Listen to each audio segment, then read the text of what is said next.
Hey guys, William here, and I'm about to review the 2015 MacBook Pro with Retina display.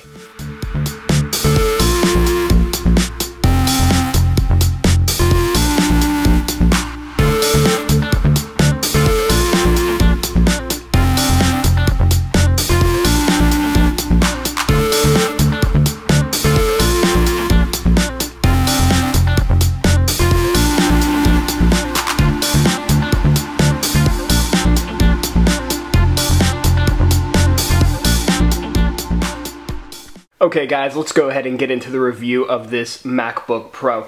Now this was recently purchased. This is the 2015 iteration of the MacBook Pro with the Retina display. Let's go ahead and look. It is the redesigned traditional unibody. Very much unlike the new MacBook design. This is still reminiscent of the older MacBook Pro design, which I have one right here that we're going to use for a comparison a little later on in the video. But as you can see here, it has the traditional ports. It has a HDMI port, an SD card.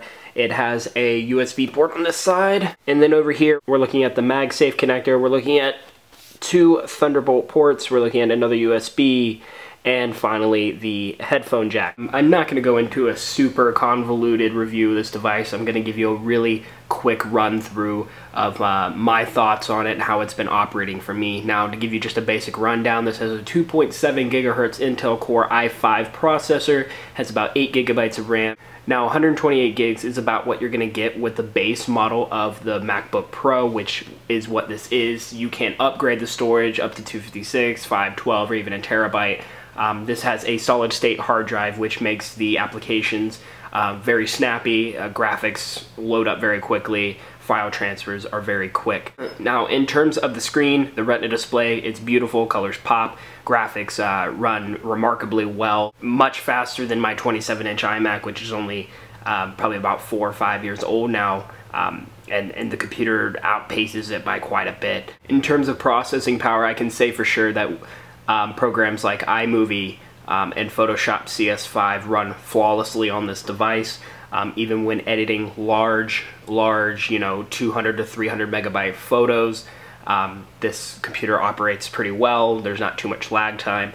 Now, I haven't done any 4K video editing on this device. I would assume it would do so without too much of a lag, but editing 1080p is absolutely no problem with iMovie or even Final Cut Pro. On a device like this, you won't have any issues at all. I haven't tried too many games on this device. I did load Civilization 5 on it, and I can say that it ran pretty well. If you turn the resolution and the graphics up to max, it's going to be very laggy. In fact, it would be laggy even on an iMac. So I wouldn't get too discouraged by that. When you had the resolution set to, an adequate level, it ran really well on the device, but I will say it did kill the battery life. Now, speaking of battery life, this computer is rated to get about 10 hours of battery life. I found with heavy usage, I usually get about 8 to 9 hours out of it, which is pretty good considering that the Retina display is going to draw a lot more power than the computer's predecessors. Now that I've kind of covered the gist of the computer, guys, and like I said, this isn't going to be too in-depth, I'm just going to go through a short little pros and cons of the device. The pros, I'll go through really quick. The keyboard is still the traditional Apple keyboard, which I really like, especially compared to the new MacBook keyboard, which I might get into in another video.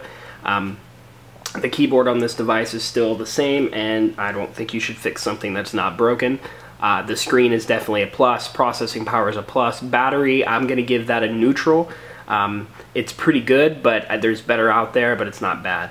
Another plus for this is it does have a variety of ports that work flawlessly. SD card slot, Thunderbolt, USB, they're all very useful ports, and they give you plenty of them. And the final pro I'm going to give is the thinness of this new device, which I will compare in a second, and it is definitely thin and much lighter than the predecessor. The only cons I can think about are in comparison to the new MacBook and the new design of the MacBook.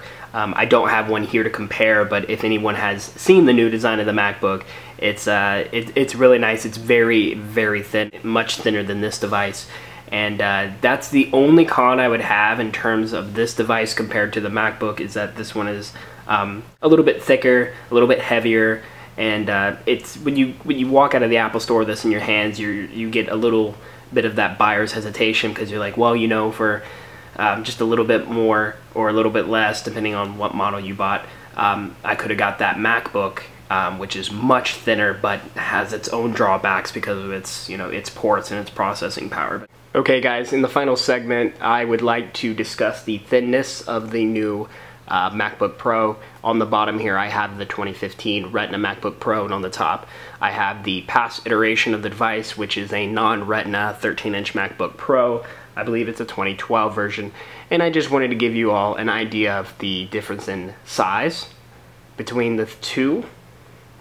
And just for a little fun, I'm gonna throw in a iPad. So there's your comparison in size between the two iMacs and the iPad. As you can see, the new MacBook Pro is actually much closer to the iPad than the previous MacBook. And that's my review of the 2015 Retina MacBook Pro. Again, a short review, but that's a basic breakdown. It's light, it's fast, it's powerful, gorgeous screen, no complaints.